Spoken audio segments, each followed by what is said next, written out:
আসসালামু আলাইকুম। আমার প্রাণপ্রিয় ভাইয়েরা কেমন আছেন সবাই? আশা করি সবাই ভালো আছেন। আজকে আমি আপনার প্রবাস নিয়ে কিছু কথা বলবো।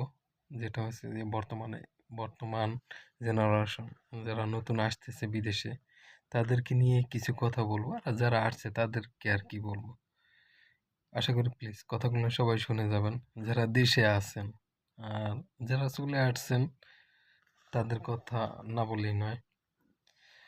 বর্তমানে দেখা যায় ৫ লাখ ৭ লাখ টাকা দিয়ে এই সৌদি, মালয়েশিয়া, দুবাই এই বিভিন্ন এরকমের ছোটখাটো কান্ট্রিতে যারা যায় তাদের উদ্দেশ্যে আমি বলতে চাই, ভাই বর্তমান পরিস্থিতি তো জানেন না, দেশে বসে তো লাভ পাইতেছেন, ফাল পারতেছেন না, বিদেশ যেমন মাসে লাখ টাকা ইনকাম করবো।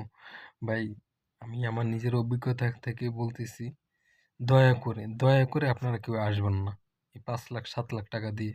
অনেকের তো আমাদের দেশ গ্রামের মানুষ যাদের হাতে ৫ লাখ ৭ লাখ টাকা থাকে তারা আসতে চায় না। ওই আসে তারাই কিস্তি, লোন, জমি বন্ধক এই সেই আত্মীয় স্বজনের কাছ থেকে নিয়ে তারপর আসে। তাদের উদ্দেশ্যে বলবো, ভাই আপনি আসলে বুঝতে পারবেন ওখানে যেমন আছেন তেমনই ভালো আছেন। এরপর যদি একটু মেধা খাটান, যদি একটু ব্রেন খাটাই যদি চলেন দেশে, তাহলে আপনি উম আপনি ওখানেই বেস্ট। এখানে বেস্ট হবেন না। কারণ আপনি আসলে বর্তমান যে কাজের পরিস্থিতি আর কাজের যে অবস্থা, আপনি আসলে নিজে খাবেন না, ফ্যামিলি চালাবেন না, কফিল ফায়দা দেবেন না, রুম ভাড়া দেবেন না, আপনার মোবাইল চালাইবেন। মোবাইলে নরমাল ১০০-১২০ টাকা লাগবেই এমবি, আপনার সবকিছু এভরিথিং মিলিয়ে। কি করবেন? মাসে কয় টাকা ইনকাম করবেন? পরিস্থিতি ভাই মোটেও ভালো না। কারণ হচ্ছে আপনি খান বা না খান, কাজ করেন আর না করেন, আপনার কপিল ফায়দা দিতে হবে প্রতি মাসে ৫০০ রিয়াল, যা বাংলাদেশে ২০,০০০ টাকা, ২০,০০০ টাকার কাছাকাছি আর কি।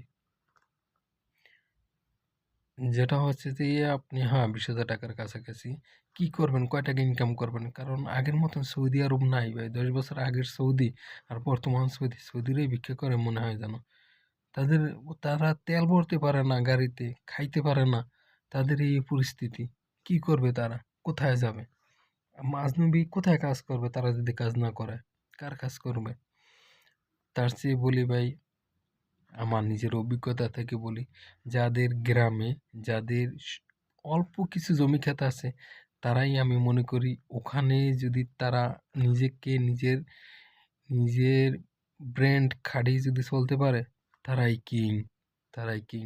আমি মনে করি ৫ লাখ টাকা না ভাই, আপনি ৫ লাখ টাকা দিয়ে এখানে আসবেন, ৫ লাখ টাকা আপনার উঠাইতে কমসে কম ৩ বছর লাগবে।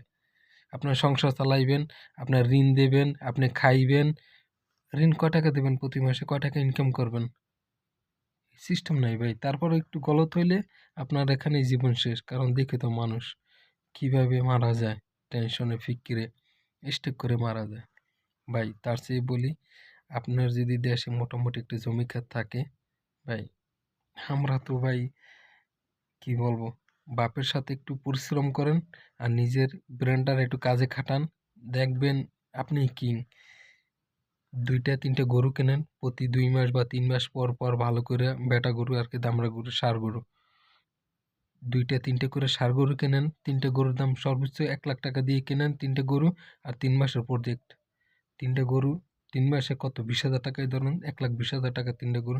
আপনি অনায়াসে ২ লাখ টাকা বেচতে পারবেন। অনায়াসে ২ লাখ টাকা, ২ লক্ষ টাকার উপরে যাইবে। আপনি এমন করে চলেন, কিছুদিন দেখবেন আপনি নিজেই কিং, নিজেই কিং। জমির ধানের ভাত খাইলেন, খের কুটা এগুলো গরুরে খাওয়াইলেন, পাশাপাশি একটু ঘাস বললেন বা একটু পরিশ্রম করলেন। সারাদিন প্রবাসে আইসে 24 আওয়ার্স আপনার ফিক্কির করা লাগবে। ফিক্কিরে কাজ করার ধান্দায় থাকা লাগবে। কাজ তো মিলবেই না। যা মিলবে আপনার নিজের খাইতে লাগবে। এরপর ফ্যামিলির মানুষ হুকাইবে ওইদিকে।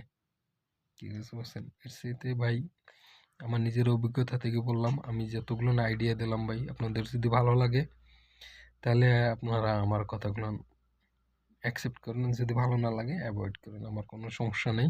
তো ভালো থাকবেন, দোয়া করবেন।